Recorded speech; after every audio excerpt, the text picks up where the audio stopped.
So Blue Compass is a digital marketing company, and we spend each and every day giving good organizations a clear digital direction for their website, for their social media, for their online presence.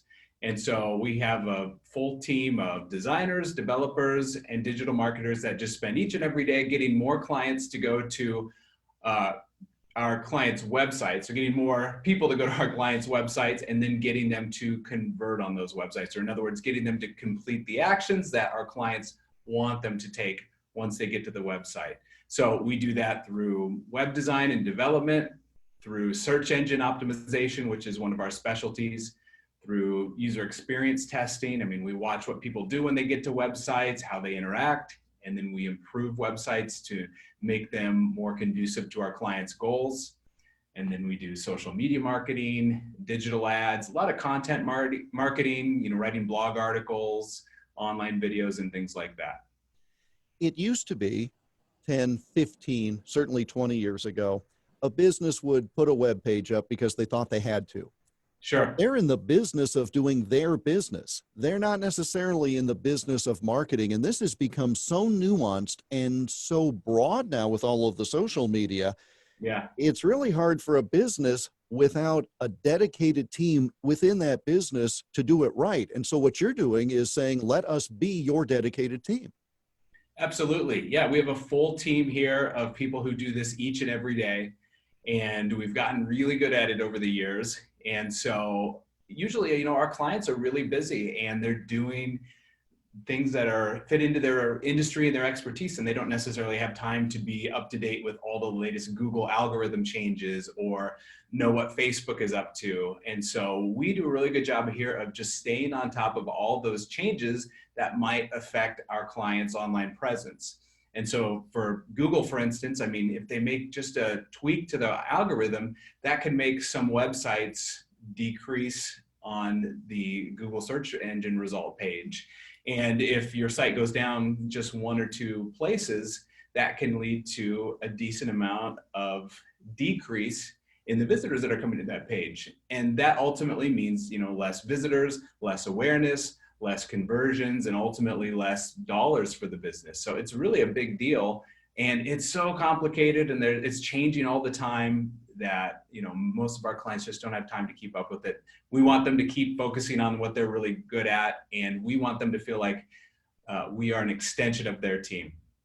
How did you personally get interested in this line of work? Because again, as you say, it's technical, it's nuanced, it's complicated. What told Drew Harden this is what he wanted to do? Well, I've always loved the web. And even when I was in high school, many, many years ago, I built my own website. I just enjoyed how dynamic the medium is. And when I was 19, I got an internship at a video production company. And so I was a graphic designer, I was an animator, worked a lot in video, really loved it. And they hired me after I graduated.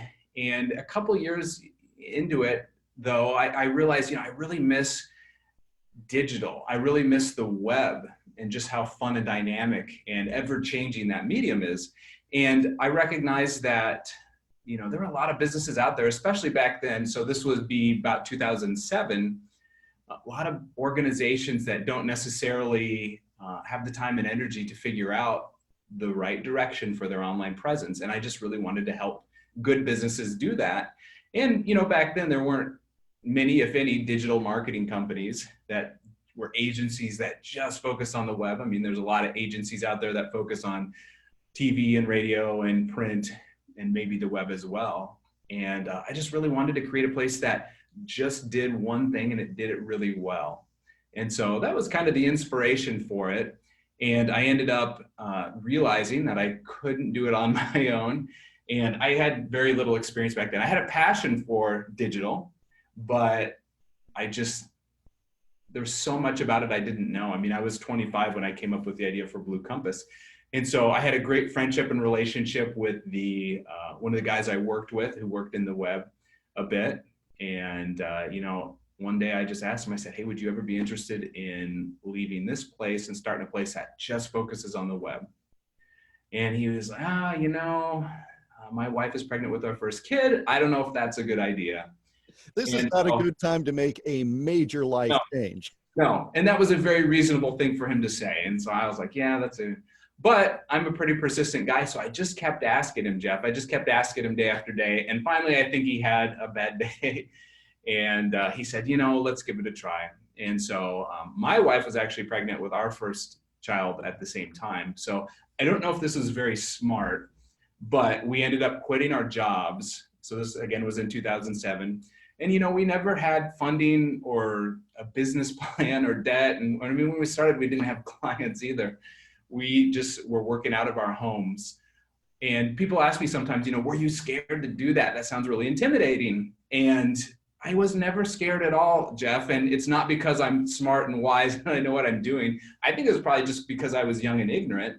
But I was so passionate about it. I wanted to do this so bad that I didn't experience fear. And so that really taught me, when your passion outweighs your fear, you can really do some tremendous things.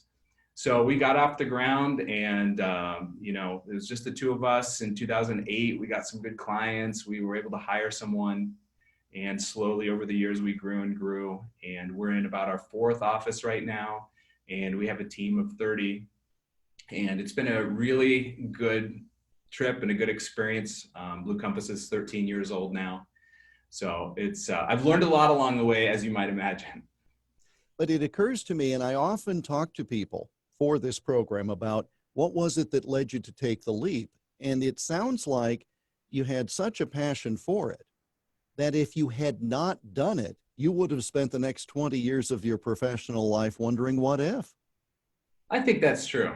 I think that's true, Jeff. I was just passionate about it. I wanted to help people when it came to their online presence. I love the world of digital.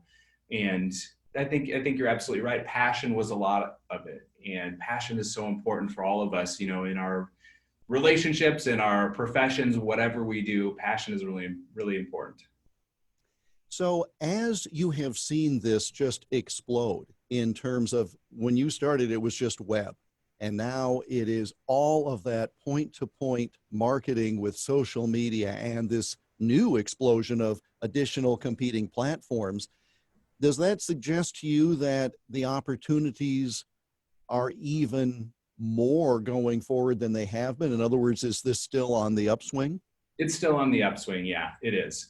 And, especially with the year 2020, I think people are realizing that their online presence is more important than ever. And, some people tell me, I don't know if I need a lot of this digital marketing. My website isn't very important because it's really, person to person. It's a handshake. That's how I get business. And I think that's a great way to get business. And people say it's really word of mouth. But the thing is, online presence these days almost is word of mouth. If you go meet with someone, you go to coffee and they mention, hey, there's this great organization out there named X, Y, and Z, and they name your organization. You should go check them out. They're, located in Des Moines, Iowa. And you go to your desk and you can't remember the name of the place. I mean, you're going to Google the industry and Des Moines, Iowa, or you're going to Google the name of the place if you do remember it. And, ultimately, digitally, you're going to be led there one way or another. And people really judge organizations based on their online presence, based on their website, by what reviews say, by their social media accounts. So no matter how any of us get business or grow our organizations, these days, I mean, digital presence is a big part of it no matter what. So it's really important, and it's really rewarding, Jeff, to find, good organizations and good clients that love to grow and want to try new things online. And that's one of my favorite experiences about my job. And it also occurs to me whenever I hear people say, well, I don't need social media or I don't need a robust web presence. And I always ask them, well, how do you find information about news, about businesses? How do you do Yeah, this? And they immediately pick up their phone and they start using a web browser or connecting on a platform like Facebook. So that's the proof right there. These individuals who say they don't need it use it for everything else. So why wouldn't they think that the public would use it to find them? absolutely. Absolutely. I think that's true in most cases. So it's just the way of the world these days. And it's very, very important. So as you run this business from the heart of Iowa. And again, this is your home backyard. This is your neighborhood. What are some things you think you can do with Blue Compass out of the Des Moines metro that maybe you couldn't do if you were in a Chicago, a New York, a Miami, a Los Angeles? Sure. Wow. Well, that's a great question, Jeff. You know, Des Moines and just Iowa in general is such a unique place. And while I've lived here all my life, I've traveled quite a bit and I've spent a lot of time in LA, in New York, and done business in, you know, we have clients in many different states around the country. We have clients in New York and California and Texas, all over the place. And, you know, the people in Iowa, probably everyone says this, but the people in Iowa are unique. And you always hear about Iowa nice, but I really think it's true. The people in Iowa are so kind and nice. Not that there aren't kind, nice people elsewhere in the country, but there's just something about Iowa people that are just generally caring and considerate. And I really think that's led to a lot of our relationships and success that we've had. We have a lot of clients here in Iowa. And, you know, just the work ethic too, Jeff. I mean, there's good work ethic all over the country and in the Midwest for sure. But I don't know if we would experience, you know, if we had a team that was, you know, out of a, you know, the coast or something like that. I'm not sure we quite have the same experience and, you know, familial bond we have here. So I just think there's a lot of good, unique things about Iowa. And it's an exciting place to be, you know, with everything happening. Lots of people are moving, and I think people are looking a little more into the Midwest. And there's a lot of talent here. And generally, the prices are very reasonable. The work ethic is very strong. There's a lot that Iowa has to offer that isn't necessarily around the rest of the country. So you said you started this without a business plan. Now you're in it a decade and a half. I trust that there's a bit of a business plan now. So what are the greatest challenges for the next 5 years, let's say, for you to meet your goals as the founder of Blue Compass? Sure. Well, that's a great question. I think one of the things that we were really challenged with early on and that we've gotten better at, but that we need to keep in mind for the future is company culture. And when we started Blue Compass, you know, we always wanted to have a really fun, exciting place to work that was very supportive. And we certainly were that for a number of years. And then I feel like once we got into year, I don't know, 5, 6, 7, we struggled a bit with it just because I always thought just the positive power of my personality was enough to keep a great culture. And maybe that's true for, you know, a smaller business with just a few people. But once we started growing to 12, 15, 20 people, you really have to be intentional about that culture. And I realized that my role as president of this company, my number one purpose is to make our values known to our team, to live them out, to articulate them, and just make our vision, mission, and values very clear to everyone. And, you know, we came up with really strong values. We are positive. We give clients our best. We grow our expertise. We support one another. And the last one, which is everyone's favorite, we reject drama and gossip.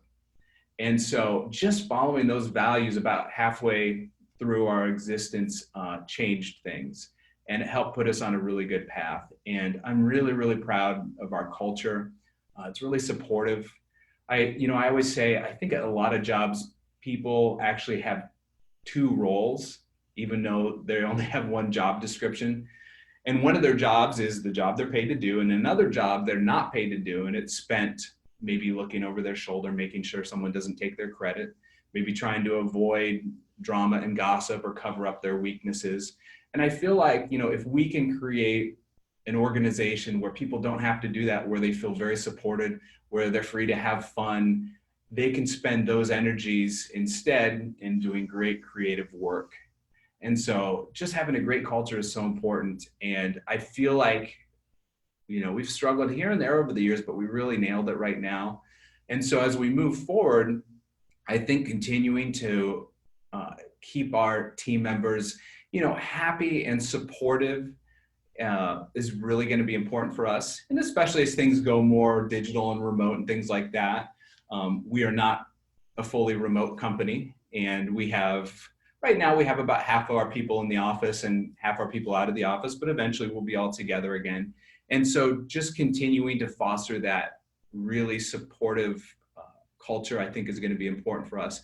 I'm a big believer that, clients will never really truly love an organization before the team members do.